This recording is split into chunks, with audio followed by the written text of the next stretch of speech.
Magandang araw po sa inyong lahat mga kaibigan. Marahil ay alam na ito ng karamihan sa inyo. Pero sa mga hindi pa nakakaalam ay inaanyayahan ko po kayo na panoorin ang videong ito hanggang dulo. At kung gusto mo ang ganitong content ay mag-iwan lang po ng like at pakishare ang video na ito. Pero bago ang lahat ay intro muna tayo.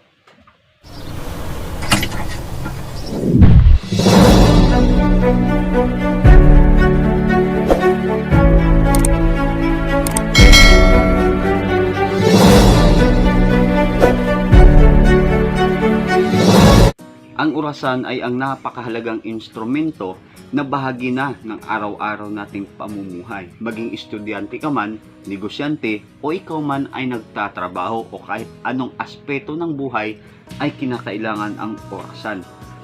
Kaya mga kaibigan, ay dito po napansin ko na ang orasan pala ay mayroong tinatagong sikreto ang orasan. Kaya ito ay parang isang talinghaga o parang isang hiwaga po mga kaibigan. So ganito po yan mga kaibigan. Kung titingnan natin to at atin pong bilangin sa direksyon ng clockwise, yan po mga kaibigan. So katulad ng nasa videong ito. So kung mag-ikot tayo sa direksyon ng clockwise, yan po, sa direksyon ng clockwise ay magbawas lang po tayo. Mag-minus po tayo, Lahat ng maliliit na numero ay ibabawas natin, Ibabawas natin sa malalaking numero.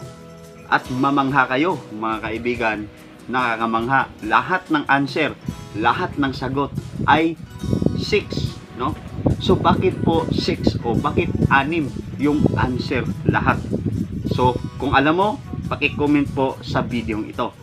At ito pa, pag i-reverse mo yan, kung i-reverse mo counterclockwise, pag ganun, yung direksyon natin counterclockwise, since kanina po ay minus, binabawas natin yung maliit sa mga malalaking numero, dito naman sa counterclockwise na direksyon ay atin naman pong i-add, lahat ng numero ay i-add natin kagaya ng nasa video ito. Yan po mga kaibigan, kagaya ng nasa video ito.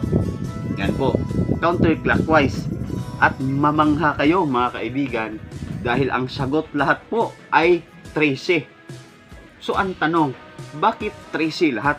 O bakit 13? Kung alam mo kung bakit yun nangyari ay paki-comment po sa video ito, Paki-comment po sa ating comment section sa baba. So ano ang dapat nating mapansin sa video ito? Sa mga video na ito mga idol, ano po yung dapat nating mapansin? Simple lang mga kaibigan. Ang ating mundo ay umiikot sa kanyang axis sa loob ng 24 oras. Actually ay 23 hours lang yan mahigit, pero iniinsakto po na 24 hours. Kung hindi po yan nangyari mga idol ay hindi po makukuha ang calculation na ito. Ang ating mundo ay umiikot sa bilis ng 800 kilometers per second.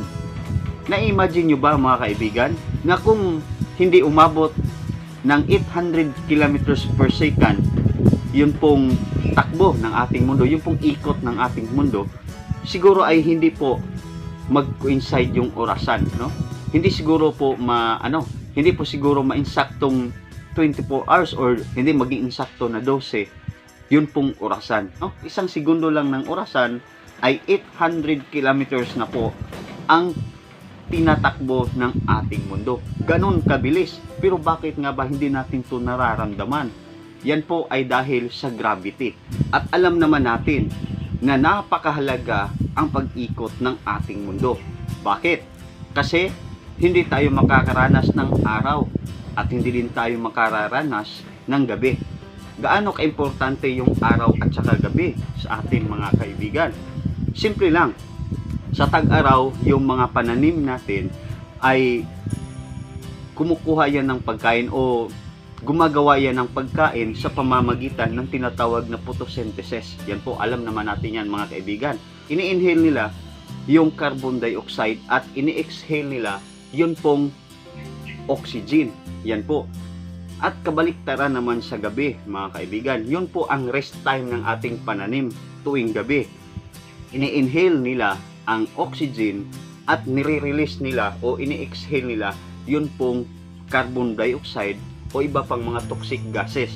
Kaya nga may nagsasabi mga kaibigan na hindi po advisable yun pong matutulog sa ilalim ng punong kahoy tuwing gabi kasi nagre-release po yan ng mga toxic gases ang mga pananim, no?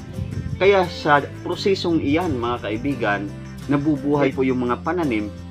Kaya tayong mga tao at mga hayop ay mayroon pong kinakain. Kaya tayo po ay nag-i-exist at nabubuhay, no? Napakahalaga ang pag-ikot ng ating mundo. Ito pa mga kaibigan, isa sa dahilan kung bakit umiikot ang ating mundo ng balanse, no? Balance po. Isa sa dahilan ay ang gravity. Yan po. Kasi kung walang gravity mga kaibigan ay tumilapon tayo lahat dahil sa bilis ng ikot ng ating mundo. At kung walang gravity mga idol, no? At kung walang gravity ay hindi tayo makakaranas ng ulan. Bakit? Siyempre naman ang ulan ay tumutulo sa baba, no? Papunta sa lupa. Kung walang gravity ay wala talagang ulan na mangyari kasi wala pong evaporation na magaganap.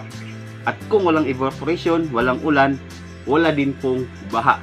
Yan po mga kaibigan. At kung walang baha, hindi po dissolve yung mga minerals na nasa lupa, ang ating dagat po ay hindi magiging maalat. Bakit mahalaga po ang pagiging alat ng dagat? Yan po ang ating pag-usapan sa susunod na video.